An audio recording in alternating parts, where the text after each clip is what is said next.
Hi, and welcome to this week's edition of Real Estate Gumbo. I'm your host, Joe Meir with Joseph Meir & Associates, and this week we're going to be talking about square footage. Living area square footage, that is, versus non-living area.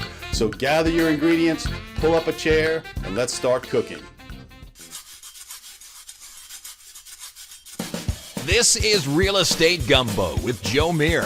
Joe's been appraising residential properties, vacant land, and multifamily homes on the North Shore for 27 years now and wants to share what he's learned with you. Learn the process from real estate trends through the appraisal to location. It's what you need to know before someone hands you a front door key. If you're looking to buy or sell a home, you've come to the right table.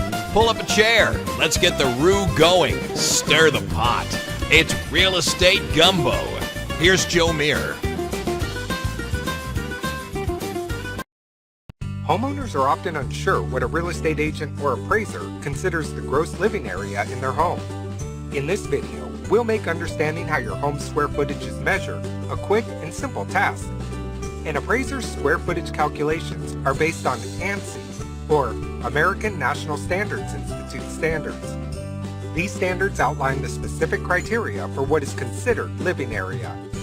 For starters, each area should match the general finishings and overall grade of the rest of the home.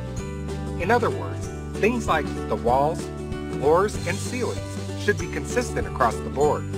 The area must also be continuously connected within the home, habitable year-round, and be acceptably cooled and heated. Ceilings must be at least 7 feet high, and in the case of a sloped ceiling, at least half must be 7 feet. Areas under obstructions, objects like ducts and vents, can be 6 foot 4 inches. On a sloped ceiling, anything under 5 feet will not be included. Garages, protrusions such as chimneys, and unfinished areas are also not factored into the gross living area. Gross living area is one of the most important factors when buying or selling a home. Looking for an accurate measurement of your home and a stress-free home appraisal? Get in touch with Joseph Meir & Associates Appraisals today. Well, there's a lot that goes into measuring a home, as you can see, to determine living area versus non-living area. There's a lot of questions that come up, for example, on bonus rooms that are above a garage or above a carport. Is that considered living area? Well, it depends. If you have to exit the home, the main living area of the home, and go through a garage or a carport to get to that area, then according to the national standards of measuring, we cannot count that as living area. Also, in those homes that have sloped ceilings that come down to when that sloped ceiling comes down to the 5 foot mark from the floor, that's where we have to stop counting the square footage for living area. So there are some details that we have to check, and real estate agents, appraisers, and property managers should be using the same American National Standards of measuring a home to determine living area so that it's consistent all the way across the board.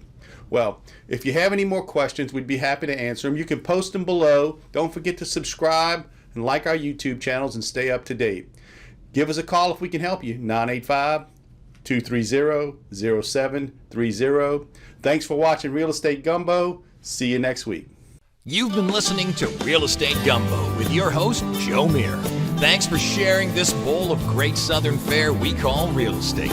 Tune in next time as we spice it up with topics that'll help you make a delicious real estate deal in the future.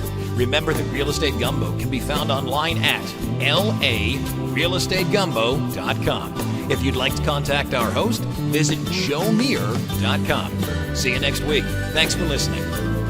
Real Estate Gumbo is providing this podcast as a public service, but it is neither a legal interpretation nor a statement of housing policy. While we often discuss current events and cite sources that are both conventional and unconventional media sources, these are opinions. While I always strive for accuracy, I can and will be wrong at times, as any honest human will have to admit to. Reference to any specific product or entity does not constitute an endorsement or recommendation by Joseph Meir & Associates. Views and expressions by Real Estate Gumbo and Joseph Meir & Associates are only their views and should not be used for any financial decisions.